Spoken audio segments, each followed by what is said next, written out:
Okaerinasai. Welcome back. For the ones of you who don't know me and are here for the first time, I'm Lucie and I'm a certified sake sommelier. So in last week's video, we talked a little bit about rice, or actually we talked a lot about rice. And we spoke about what happens to the rice before the fermentation. And we mentioned koji, which is an important part of sake brewing in Japanese cuisine. And we spoke about how the role of koji is to break down the starch in the rice and produce sugar for the yeast so that it doesn't starve to death. And basically, I'd like to continue from there today. So once we have prepared our koji and our rice, we're more or less ready to start our fermentation. So normally, if you want to make alcohol, if you want to ferment something, you will start that by preparing your sugar. In wine, you press your grapes and you have your sugar in the juice. If you make beer, you prepare your malt and you have your sugar in the malt. In sake production, I guess the Japanese like to live dangerously. They don't do that. They prepare their koji, which is going to produce the sugar for them during the fermentation. And since this is exactly as difficult as it sounds, a really fragile process, they start by making a small batch because they don't want to ruin all the rice. Rice is expensive. So they prepare what is called Shubo. And Shubo is a really cute word to me because it's written with the kanji for shu, for alcohol, and bo for mother. So it's basically the mother of alcohol. And that's pretty much what it is. It's where it all starts. There are three ways of starting your Shubo, three methods. The most traditional, oldest method that we still commonly use is called Kimoto. And I have written it down for you. You see here, what you want to look for is this little kanji for life. And you can see that I have written two kanji that are quite similar to each other. They don't mean the same thing, unfortunately. This is Kimoto, and this is the unpasteurized Namazake. Both will most certainly be written on your bottle, so be careful. Try to remember which one is which. I guess you could say that this one has three things, and it's Kimoto, has three syllables. This one has two things, and it's Nama. So let's go with that. It's probably a good one. Kimoto, the upper one. And Kimoto is quite a tough method to use. You basically take a wooden barrel, you put your rice and koji and water inside, and then you take like a wooden paddle or a flat hammer kind of thing, pretty big one, and you start pounding the rice.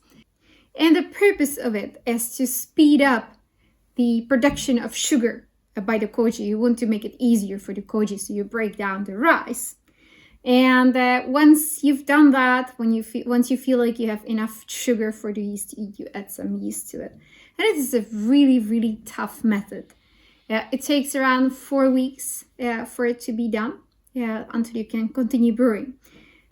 The pounding part was a bit difficult even for the Japanese, so they came up with a new method in the beginning of the 20th century. And this one is called Yamahai. And the funny thing about this is that Yamahai is the abbreviation of Yamaoroshi Haishi. And Yamaoroshi is the pounding with poles. And Haishi is basically to stop. So it is the stop pounding method. And I have written that one down for you as well because it's going to be written on your bottle and it tells you quite a lot about the flavors of the sake. And you see even here I have written two signs. So the first one is the Yamahai.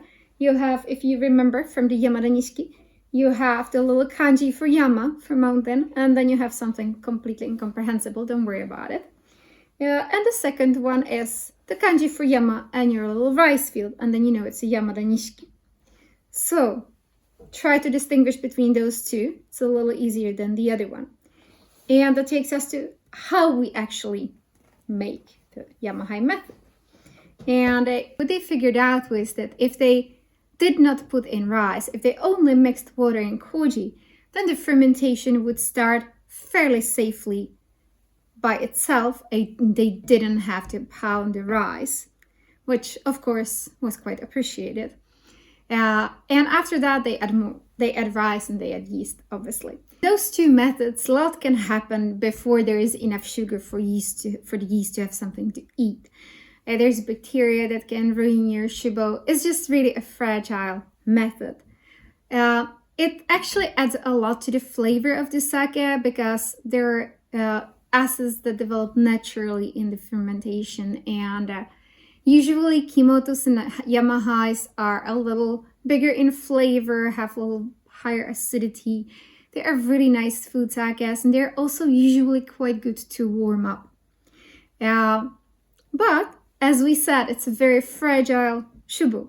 So the Japanese figured out that, hey, how do we do this to make things a little safer? And they came up with the last method called Sokujomoto, where you add a bit of lactic acid into the actual blend of koji and water and rice and yeast, and that protects the fermentation from bacteria. And the yeast can, the koji can safely produce the sugar, and the yeast has something to eat. Sokujomoto produces really beautiful sakes. They have a little less acidity, which was popular in Japan for a long time. And a lot of ginjos, daiginjos are produced with this method, even futsushu, obviously, since it's very safe. So widely used, definitely by far the most popular method of starting your fermentation. That's all for today. I think I've given you enough difficult words. I hope you enjoyed today's video. On Thursday, we'll actually be trying a Kimoto, so please come back for that. Don't forget to subscribe. There is a subscribe button down there. Please like the video. And I'll see you next week. お疲れ様です。